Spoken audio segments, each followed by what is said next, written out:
वनिताच्या लग्नाला 10 वर्ष झाली होती, पण तिला बाळ झालं नाही. एकदा तिला कचऱ्याच्या ढिगात एक बाळ सापडलं. ती त्या बाळाला उचलून घरी घेऊन आली.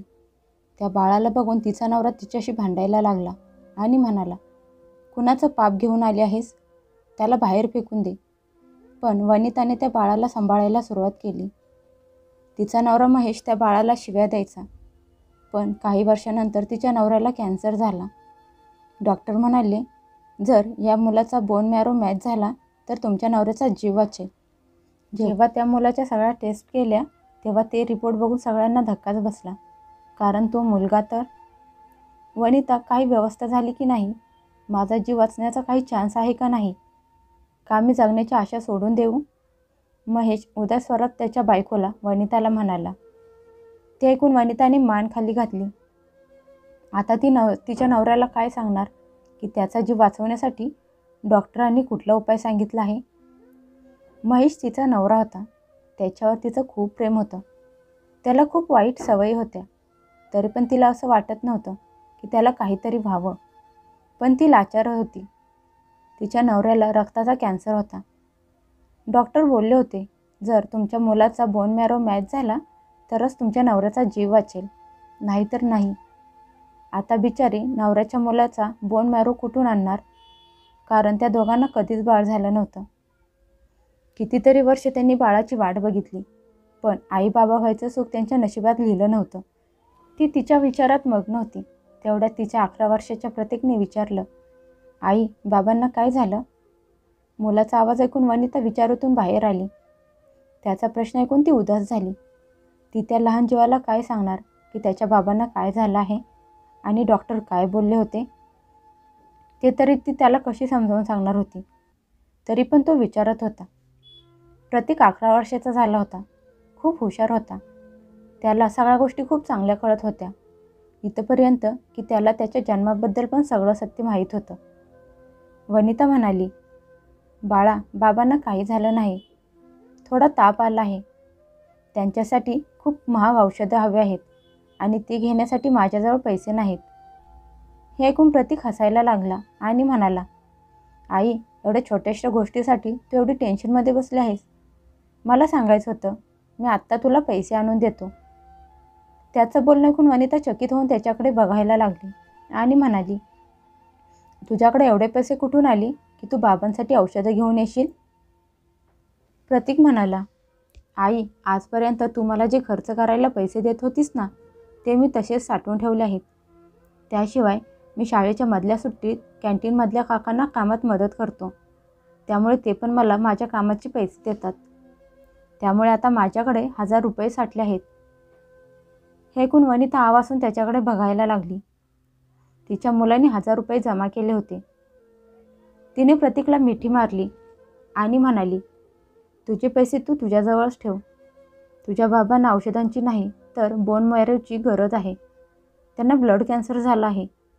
जर त्यांच्या मुलाचा बोन मॅरो मॅच झाला आणि तो त्यांना दिला तरच त्यांचा जीव वाचू शकेल, नाहीतर नाही.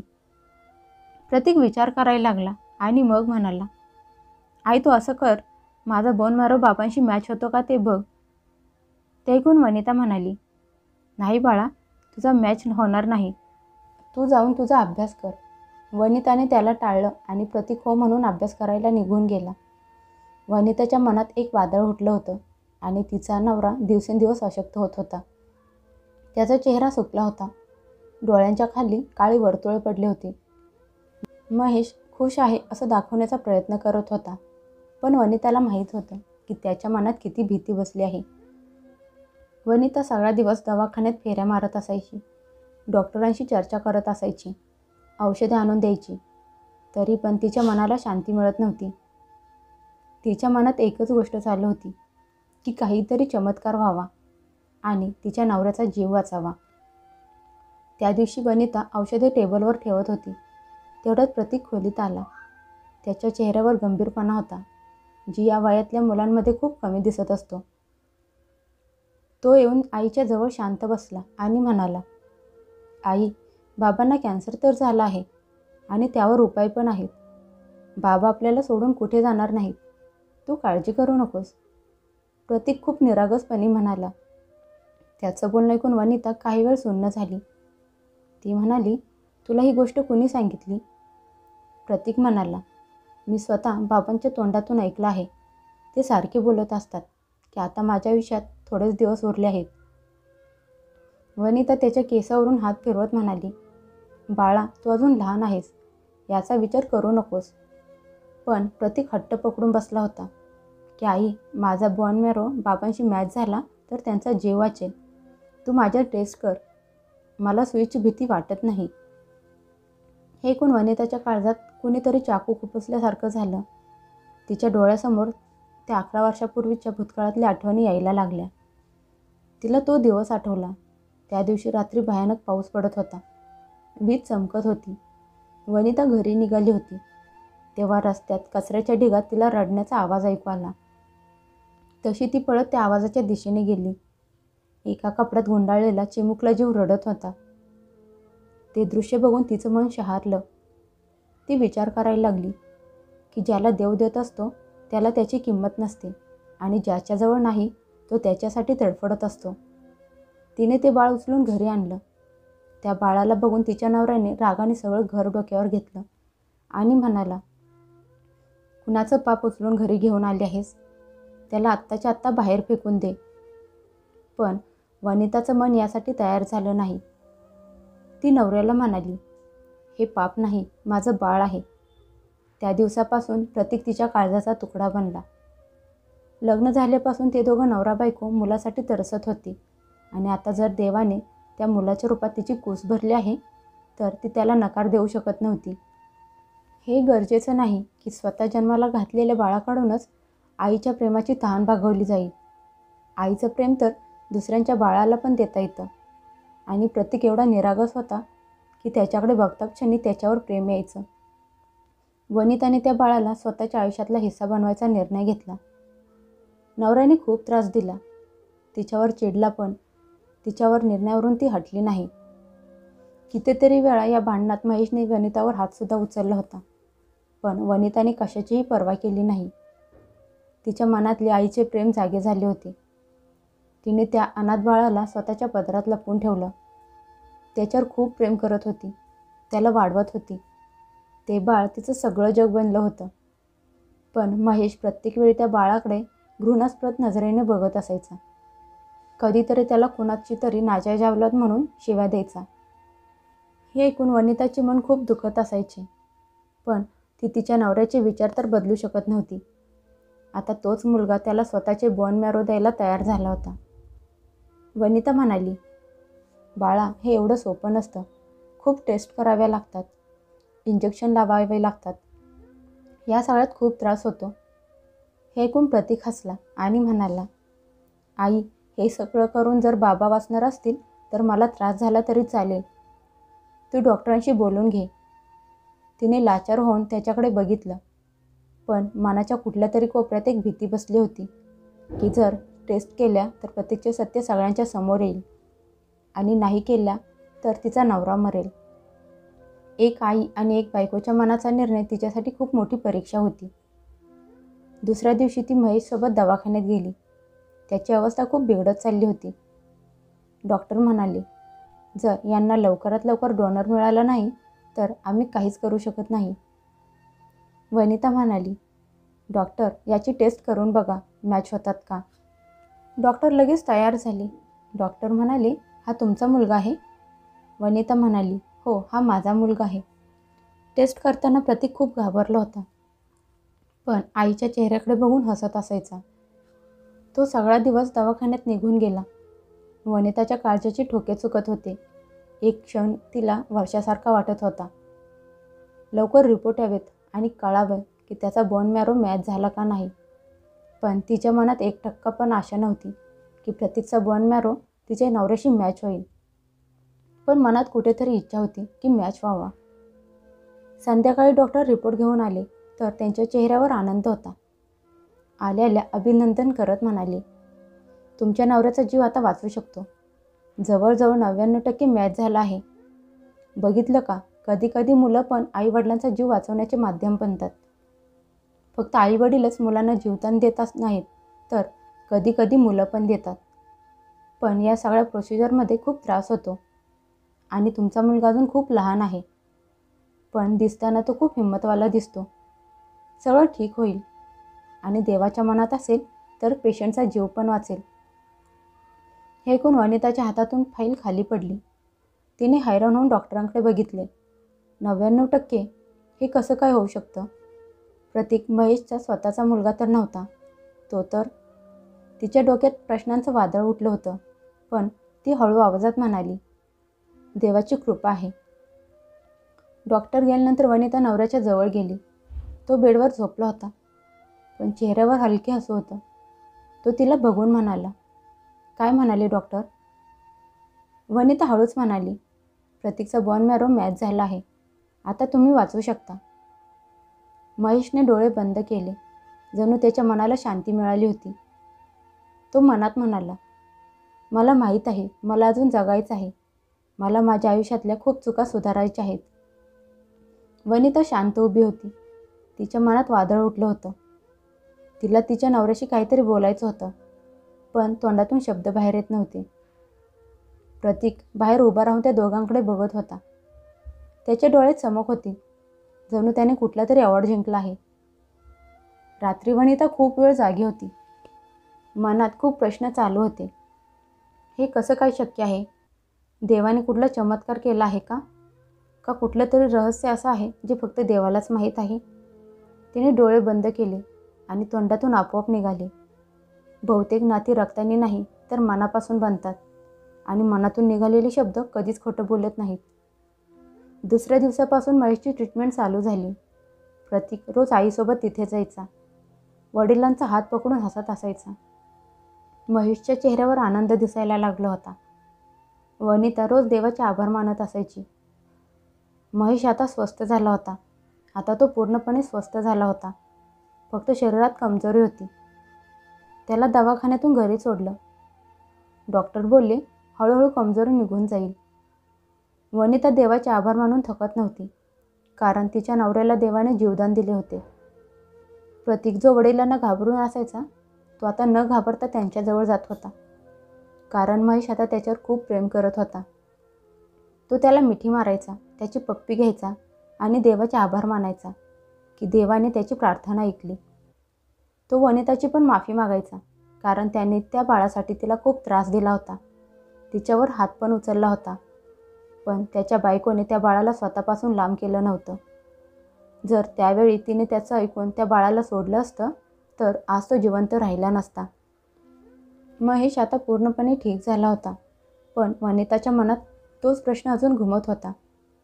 डॉक्टर बोलले होते की फक्त स्वतःच्या मुलाचाच बोन मॅरो मॅच होऊ शकतो, पण प्रतीकचा महेशसोबत कसा काय मॅच होऊ शकतो? हा असा प्रश्न होता जो तिला मनातून बेचैन करत होता. खरंच तिच्या नवऱ्याने दुसरं लग्न केलं होतं का?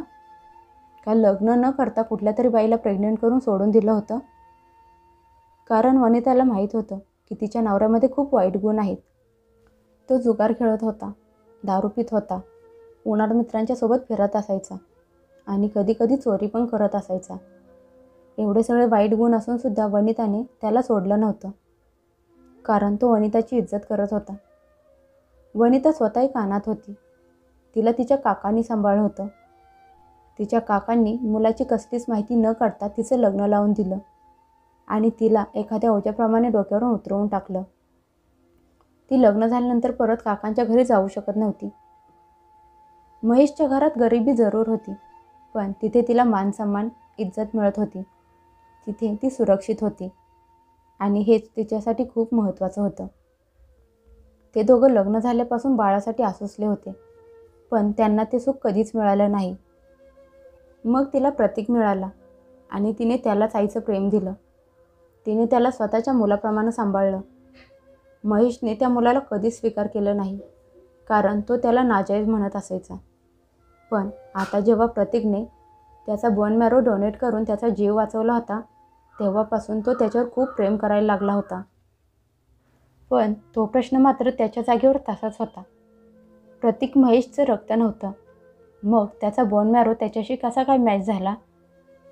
शेवटी विचार करून करून थकल्यानंतर वनिताने सरळ जाऊन नवऱ्याला विचारलं. महेश जास्त शिकलेला नव्हता, त्याला यामधलं काहीच माहीत नव्हतं. त्याला असं वाटत होतं की हे सगळं ब्लड ग्रुपसारखंच असतं. पण जेव्हा वनिताने त्याला सरळ जाऊन त्याबद्दल विचारलं तेव्हा तो स्वतःच हे सगळं ऐकून हैराण झाला. त्याने वनितासमोर शपथ घेतली. म्हणाला, आजपर्यंत मी तुझ्याशिवाय दुसऱ्या कुठल्याच बाईकडे नजर वर करून बघितलं नाही. मला माहीत आहे माझ्यात खूप वाईट गुण आहेत. मी कुठल्याच बाजूने तुझ्यासारख्या सुंदर आणि संस्कारी बाईच्या लायकीचा नाही. तरी पण मी तुझ्याशिवाय दुसऱ्या कुठल्याच बाईच्या अंगाला हात लावला नाही. मला तुझ्या आणि माझ्यात असलेल्या नात्याची जाणीव आहे. मी आयुष्यात खूप वाईट कामं केली आहेत, पण असलं पाप मी कधीच केलं नाही आणि नाही मी दुसरं लग्न केलं आहे. महेशने शपथ घेतल्यामुळे वनिताने त्याच्यावर विश्वास ठेवला, पण तोच प्रश्न तिच्या डोक्यात अजून तसाच घुमत होता. तिने प्रतीकची DNA टेस्ट करायचा निर्णय घेतला. प्रतीक समजूतदार मुलगा होता, त्यामुळे वनिताने त्याला प्रत्येक गोष्ट सांगितली. प्रतीकला पण अगोदरच सगळं कळालं होतं की तो त्यांचा सक्का मुलगा नाही आणि आज त्याची आई बोलल्यामुळे त्याला खात्री पटली होती. तो एक क्षण मनातून तुटून गेला. मग वनिताच्या गळ्यात पडून म्हणाला, आई, मला कायम वाटत होतं की मी तुमचा मुलगा नाही, पण आई, तू जेवढं प्रेम माझ्यावर करतेस ना, ते बघून मला माझ्या विचारांवर संशय यायला लागायचा आणि मी स्वतःला समजावत असायचो.